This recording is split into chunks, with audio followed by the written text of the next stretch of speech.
Hello everyone, before we get started, I just want to say thank you to everyone who participated in the poll for our most recent episode. Overall, I'd say that it was a success, even though I wasn't expecting this to actually garner the attention that it did. So, with that, today's episode of Tech Lab is going to be making a modern Windows all-in-one. Now, of course, this all-in-one contains Windows Vista up to Windows 8.1 respectively. Now, why not Windows 10? Because that is current. And also, for some reason it doesn't like playing nice with the other operating systems in terms of, staying together. So, we'll just go ahead and do this for now, and if it works well, and I can somehow manage to make a Windows 10 equivalent, then great, we'll do that in the future. Until then, we'll see what happens. So, let's get to the video.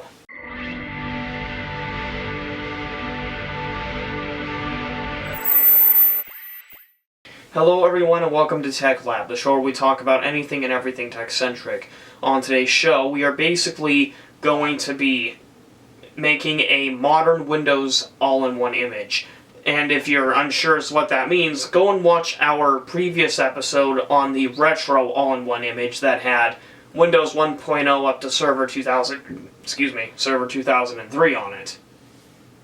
So, with that, how do we go about this? Well, believe it or not, it will only need the operating systems for Windows Vista through 8.1 and a program called AIO Maker Professional. So with that, we're going to go ahead and jump over to the computer and do the entire process. So, let's get to it. Okay everyone, so here we go. The first thing we're going to do is we're going to go ahead and extract our ISO images into folders, and thankfully, this process is actually pretty simple. You're not going to give yourself a headache, thankfully, doing this. So, naturally, why would you want to do this?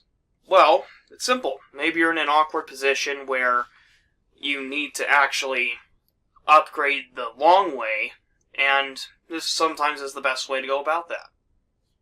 Now, of course, it ultimately depends on what you're doing, but now that that's done, let's go ahead and get over to, hang on. I need to make sure let's see here.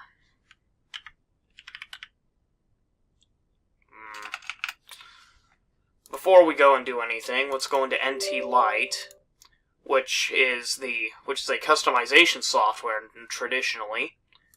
We'll go to Vista, go to OS install.swm. We'll go ahead and do Vista Starter just to make the process easy, just to make things faster.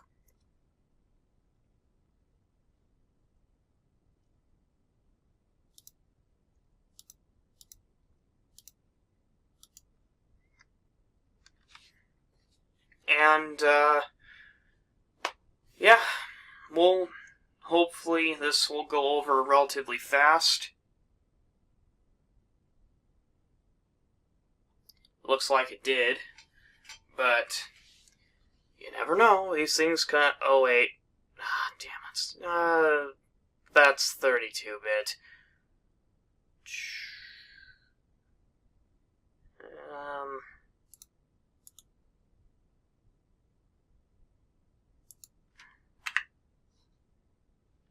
Hang on. Fifth time redoing this. If this one fails, this project's gonna get cancelled.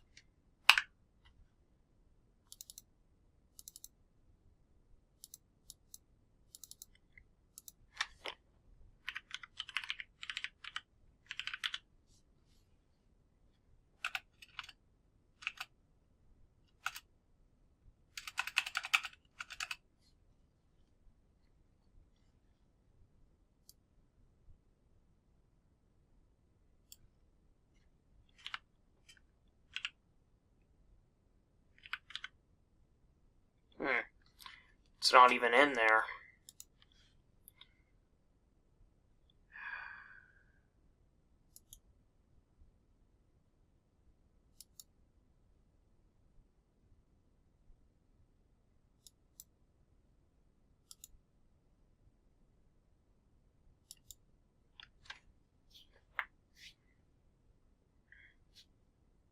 If only this process were quick. Oh, well, would you look at that? I guess it is quick. Okay. Okay, that's cool. So, I suppose the next step is to go ahead with the process. And to make things faster, we're going to forego what I was going to do and have Vista be the boot ISO. Because for some reason it kind of soft locks at the moment. And we'll go into select WIMs, and to make things faster, we're going to go ahead and just do Windows. Sure, we'll do Windows 8.1 first.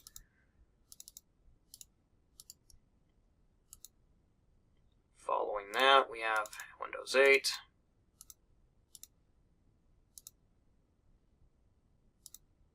Windows 7.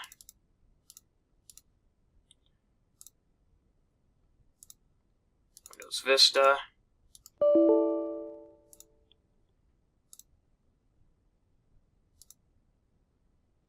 Oh. That's an easy fix. Just drop it in. Okay, so we're going to go ahead and hit Save All Changes really quick, and we'll go ahead and just hit pause on the button here so you don't have to sit through it.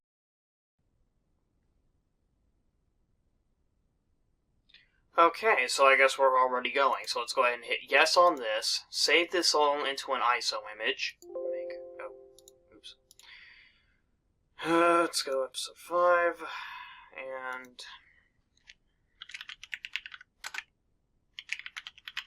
just to make things easier, just type modern Windows, MW, AIO, make image, and overall, that's pretty much it. That's literally the entire process, just boom, boom, boom, done. Now, of course, we gotta make sure this thing boots, too, so we'll get around to that shortly. Yeah, I'm not gonna make you people sit through this, so fast forward in time. Alright, so now that we're on the move again, we're gonna go ahead and hit OK on this, close both of these, and go into VirtualBox, because VMware's a total, when it comes down to it. And VirtualBox, let's go ahead and hit New. Let's go with Windows 8.1. You people thought I was going to do Windows 8. No, we'd be sitting here all night because of how long the install would take. So let's do that. Modern Windows Test. Let's go ahead and hit Next. Give it a respectable amount of RAM so that way it can run. We'll do 100 gigabytes to save time. And we'll go ahead and go into setting. Well, I guess 8 cores wouldn't hurt. Yeah, full video wouldn't hurt either. Let's go into storage. Select our modern Windows image, hit OK, and hit Start. And bing, bang, boom, where it should be in. And I know what you're probably thinking. That's tiny. Well, hold on. Let's go into scaled mode, hit that, and now we are loading. Slowly loading. Ugh.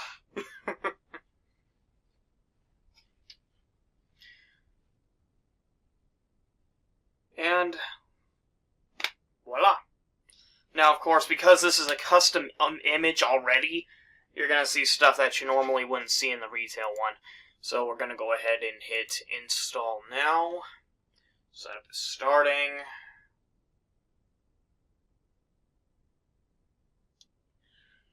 Sorry folks, I'm a little sleepy here. So we're going to go ahead and hit I don't have a product key, and so that way that speeds everything up, and voila, there you go. We're going to go ahead and just install Windows 8.1, and that's pretty much it. That is a multi-OS ISO image. Now, of course, there are some that can be stupidly larger. I think I saw one recently that's like 55 in 1. It's overkill. And I do see some with Windows Vista up to Windows 10. I couldn't get that to work personally, otherwise that would have been this video. But, yeah. Let's just say I've had to redo this video several times in the last couple of hours, just so that way it can become consistent. And, frankly, it's on the edge. I'll just say that. This video came dangerously close to being cancelled. So with that, we're going to go ahead and jump back into the real world, because now that we've made it to this point, yes, we know what works. Yes, we know everything installs correctly. If you were paying attention and saw that Windows 7 virtual machine earlier, that was actually the first successful test run. And other than that, we're pretty much all done. That's the entire process. So, that's it. Let's go ahead and bring this story home.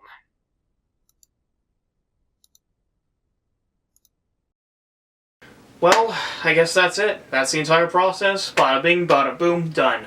Now, of course, again, you would only really want to do this if you're in that position where you're going to be jumping between operating systems a lot. And honestly, this is one of those things that's ultimately up to you. Now, of course, you could probably search on Google and find much larger images, ranging into the 50s to 60s, and honestly, those would probably have such an atrocious load time that you probably wouldn't even be able to use them. Now, of course, that's really about it. Overall, anybody can do this. It doesn't take long to do it all, and yes, you'll need NT Lite to properly convert certain things to WIM, and you'll also would need AIO Professional, and those will be in the link down below. Those will be in the description, because I'm not that mean, but I'm not going to put any operating systems in the description. Yes, you can find them on Microsoft.com, but there's a caveat to it. Unless you've got a legitimate purchased product key, you're pretty much screwed. You won't be able to use the Microsoft website yourself. Basically, just Google it. You'll probably find the operating systems one way or another anyway. And with that, that pretty much brings this project to a close. Now, before I go ahead and close out the video, I just want to say one other thing.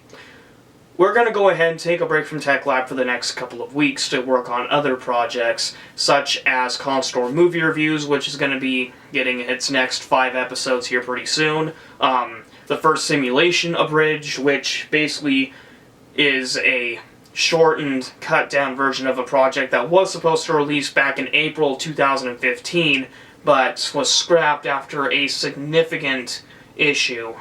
And other than that, that pretty much brings this little video to a close. If you like what you saw, great. If you didn't, well, I guess that's not so great. Regardless, thank you for watching anyway. Thank you all for your time, and if you actually watch this all the way through, then God bless.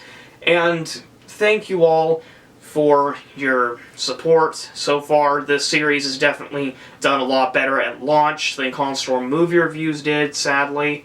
But frankly, I'm not complaining too much.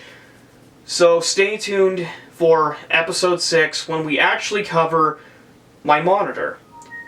And I know what many of you are probably thinking. Huh? You'll see. Let's just say a little heads up about this monitor. It's actually a computer. And thanks to my friend, I can actually do a decent video on this because I know how to put it all back together if the situation calls for it. So with that, Thank you all for watching. Don't forget to check out our social links and make sure you go check us out on Patreon. We'll see you all for episode 6 and for our next episode of ConStorm Movie Reviews, which is The Prince of Egypt. Have a good one.